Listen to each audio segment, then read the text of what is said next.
Hello, नमस्कार, सलाम, सत श्री अकाल। स्वागत है आपका भारत एक मौज में। दोस्तों, दुनिया पर फिर से युद्ध के बादल मंडरा रहे हैं। अस्थिरता हो गई है। पूरा वर्ल्ड एक बहुत ही डेंजरस टाइम से गुजर रहा है, डेंजरस जोन बन गया है। अमेरिका और इजराइल मिलके जो कर रहे हैं ईरान के साथ, उसके रिटेलिएशन में जो ईरान कर रहा है वो अब तो मतलब आपको बहुत ही हर जगह से पता चल रहा है क्या कत्लेआम मचा हुआ है, कितनी मिसाइलें फेंकी जा रही हैं। लेकिन इस सब के बीच में हम जो कि ये रट्टा लगाते नहीं थकते, हमारा मीडिया में बताते नहीं थकता है कि हम विश्व गुरु हैं। विश्व गुरु का हमारा रोल क्या है? पहले तो हुआ करता था, हमारी एक फॉरेन पॉलिसी हुआ करती थी, उसका एक कोई स्टैंड था कि हम किसी के साथ अलाइन नहीं होंगे। हम डेवलपिंग नेशन की लीडर की तरह अपने आप को प्रेजेंट करते थे। कंट्रीज हम पे ट्रस्ट भी करती थी और मीडिएशन के लिए हमने कई बार जो है रोल भी अदा किया, बुलाया भी गया। कौन प्रधानमंत्री था, कौन सी पार्टी थी, ये सब नाम लेने से कोई फायदा नहीं है, because foreign policy should be independent of what political party is in power. That is my opinion.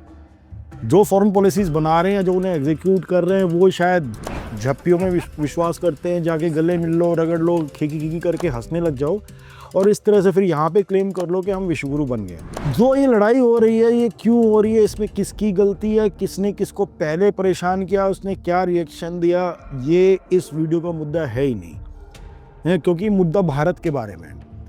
सवाल ये है कि इस हमले से कुछ दिन पहले ही हमारे प्रधानमंत्री मोदी जी नेतान्याहू से गले मिल के आए थे, ठीक है। और जो इस हमले में जो दूसरा कैरेक्टर है डोनाल्ड ट्रंप, वो आर्म ट्विस्टिंग कर ही रहा है टैरिफ के नाम पे, ठीक है। और वो ये भी बोल चुका है, तो इनकी लड़ाई तो मैंने बंद करवाई है, कई बार बंद करवाई है, और हमारे प्रधानमंत्री के मुंह से उनके खिलाफ उसका खंडन करते हुए कोई बात नहीं निकलती है। जब हम स्कूल कॉलेजेस में पढ़ते थे तो हमेशा हमें ज्ञान दिया जाता था बड़ों के द्वारा कि a man is known by the company he keeps.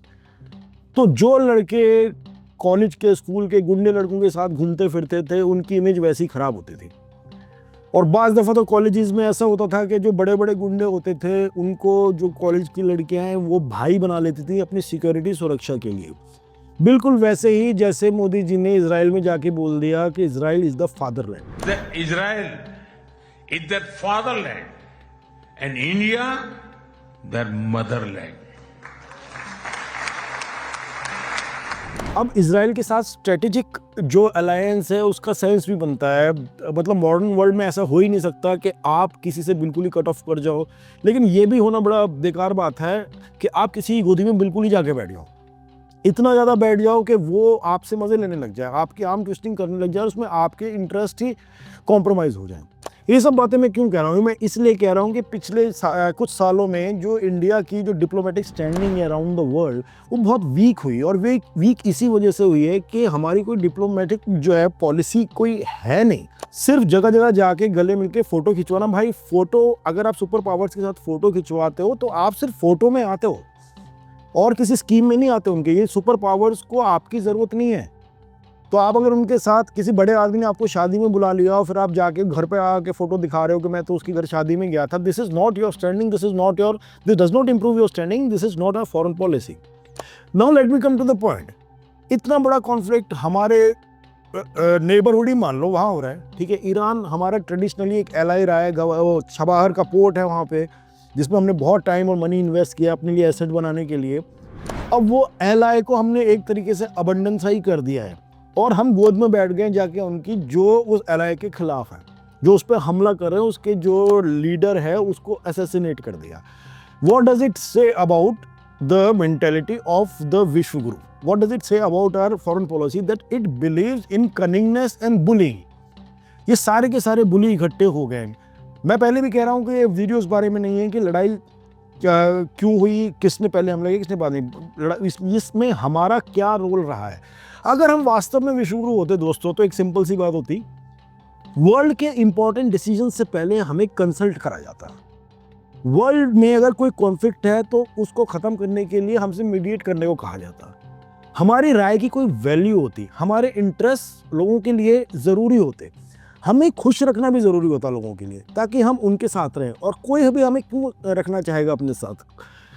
अगर हम पावर हैं, अगर हम इकोनॉमिकली साउंड है, अगर हम सोशली साउंड है, तभी तो कोई भी कंट्री चाहेगा कि हम उसके एलाय हों। और अगर हम इकोनॉमिकली टूटे पड़े हैं, सोशली बिखरे पड़े हैं, तो कौन हमसे अलायंस करना चाहेगा। और फ्रेंकली सच बात यह है कि आज की डेट में किसी को धेले का फर्क नहीं पड़ता कि इंडिया की फॉरेन पॉलिसी क्या सोच रही है, इंडियंस क्या सोच रहे हैं किसी भी कॉन्फ्लिक्ट के बारे में, ना कोई पूछना जरूरी समझता है।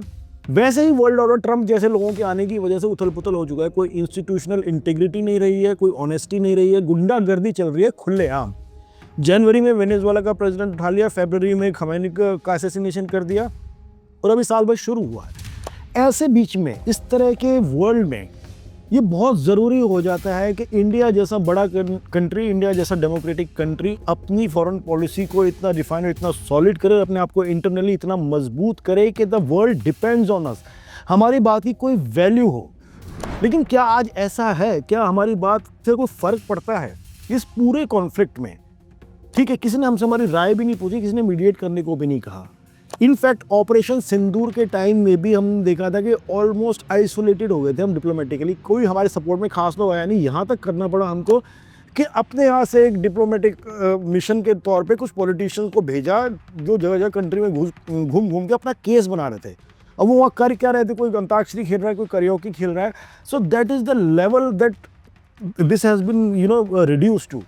And now the question that I want to ask, that जो आप सबको पूछना चाहिए, हमारा मीडिया हमें कहते नहीं थकता कि भाई हमने वॉर रुकवा दी थी यूक्रेन की, चला था इन्होंने एडवर्टाइजमेंट के, वॉर रुकवा दी थी। क्या आपको सीरियसली लगता है कि हमारी इतनी वैल्यू है वर्ल्ड के अंदर? दुनिया में शायद ही कोई कंट्री ऐसा हो जहाँ पे इंडियंस के ऊपर रेसिस्ट अटैक नहीं हो रहे हैं। Australia, New Zealand, Ireland, UK, US, हर जगह रेसिस्ट अटैक हो रहे हैं। लेकिन अगर हमारे देश की सरकार इसी बात पे फोकस करेगी कि बांग्लादेश में एक दीपू दास की हत्या हो गई और उसके लिए बखेड़ा क्रिएट कर देंगे, हर एरा गैरा नत्थू गैरा टटपूंजिया यूट्यूबर और कोई भी कंटेंट क्रिएटर आके उसका मुद्दा बना रहा है। भाई वो जो हिंदुस्तानियों के ऊपर रेसिस्ट अटैक हो रहे हैं यूरोप में, अमेरिका में, ऑस्ट्रेलिया में, उनके बारे में क्या? भाई वो हिंदुस्तानी नहीं है। उन पर अटैक होने का मतलब ये है कि हमारी इमेज पूरी दुनिया भर में उसको it has taken a hit. और हिट क्यों हुई है? कुछ तो हमारी खुद की हरकतों की वजह से, कुछ इस वजह से कि एज अ कंट्री हमने दुनिया में कुछ खास कंट्रीब्यूट करा नहीं है पिछले 15-16 सालों में। और अगर आप सोचते हो कि दुनिया को ये दिखाई नहीं दे रहा, देखो हमारे मीडिया को तो दिखाई नहीं दे रहा है। हमारा मीडिया तो, जो मीडिया जिसका काम है सच्चाई लोगों तक पहुंचाना, वो ये देखना ही नहीं चाहता, वो कोई और ही गुणगान गा रहा है। वो तो भक्ति में विलीन है, भक्ति में ही लगे रहेंगे। लेकिन आप ये मत सोचो कि जो बाकी की सारी दुनिया है वो भी हमारा ही मीडिया देख के ही मान के बैठी हुई है कि हम विश्व गुरु हैं और मोदी जी तो 56 इंच का सीना लेके घूम रहे हैं और दुनिया में उनकी बड़ी चलती है, थर थर कांपते। हमारे यहाँ का मीडिया यहाँ तक बोलता है कि मोदी जी जब प्लेन से उतर रहे हैं तो उनकी चाल कितनी सीधी है, और पुतिन उतर रहा है तो वो हाथ पकड़ के, मतलब वो रेल पकड़ के वो उतर रहा है नीचे। आप ये दो तस्वीरें देखिए जिनसे आप भारत और चीन की मौजूदा स्थिति को समझ सकते हैं। एक तस्वीर है 74 वर्ष के प्रधानमंत्री मोदी की, जो पूरे उत्साह के साथ बिना किसी सहारे के तेजी से अपने विमान की सीढ़ियों से नीचे उतर रहे हैं। और दूसरी तस्वीर उनसे 3 साल छोटे 71 वर्ष के चीन के राष्ट्रपति शी जिनपिंग की है, जिन्हें अपने विमान से नीचे उतरने के लिए सीढ़ियों पर लगे हैंडल्स का सहारा लेना पड़ रहा है। धीरे धीरे वो नीचे उतर रहे हैं। That is the level of propaganda जिस पे मीडिया उतरा है। बट आप क्या सोच रहे हो कि पूरी की पूरी दुनिया भी ये देख रही है और ये मान रही है? दुनिया हंस रही है यार। और जब जब दुनिया में ऐसे ऐसे कॉन्फ्लिक्ट्स होंगे जैसा कि अभी ईरान के साथ हो रहा है, with the leaders like Netanyahu and Donald Trump around who are bending all the laws and all the rules, इनके लिए कुछ मैटर नहीं करता, ये कॉन्फ्लिक्ट्स होते रहेंगे। जब जब ऐसे कॉन्फ्लिक्ट्स होते हैं तब आपको अपनी औकात पता चलती है कि इन कॉन्फ्लिक्ट्स के रेजोल्यूशन में क्या आपको मध्यस्थता के लिए बोला जा रहा है, बुलाया जा रहा है, कहा जा रहा है, कोई आपको पूछ भी रहा है या नहीं पूछ रहा।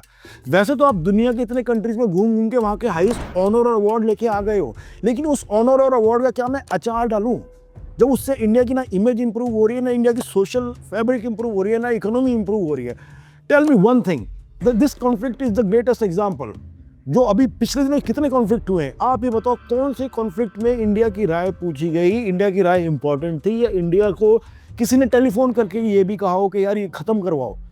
ये अपने आप ही बोलते रहते हैं। और अब ये लड़ाई शुरू हो गई, अभी अब देख लेना, ये लड़ाई जब खत्म होगी, आई होप कि जल्दी खत्म हो जाए, तो आपका मीडिया आपको ये भी बता देगा, बीजेपी खुद ही बता देगी एडवर्टाइजमेंट बना के कि ये वो और भी पापा नहीं रुकवा दिए, और आप उसी को मान के बैठ जाओगे। मेरे तो काम ये था कि आपको आईना दिखा देना, मेरे अंदर जो सवाल चल रहे हैं वो आपको बता देने, बाकी ये सवाल अब आप भी उनमें से पूछिए और देखते रहिए भारत एक मौज। और हमने एक नई स्कीम शुरू करी है सब्सक्राइबर की। आप अगर सब्सक्राइब करते हैं तो जब भी हमें वक्त मिलेगा, हफ्ते में 7-8 दिन में, 8 दिन में, हम आपके साथ जूम पे लाइव कॉन्वर्सेशन करेंगे।